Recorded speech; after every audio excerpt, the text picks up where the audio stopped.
إنك ميت وإنهم ميتون ثم إنكم يوم القيامة عند ربكم تختصمون إنك ميت وإنهم ميتون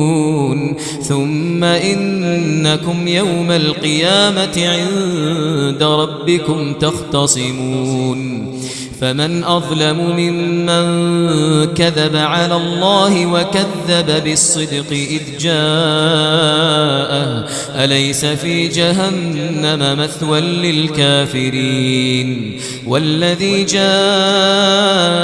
بالصدق وصدق به أولئك هم المتقون لهم ما يشاءون عند ربهم لهم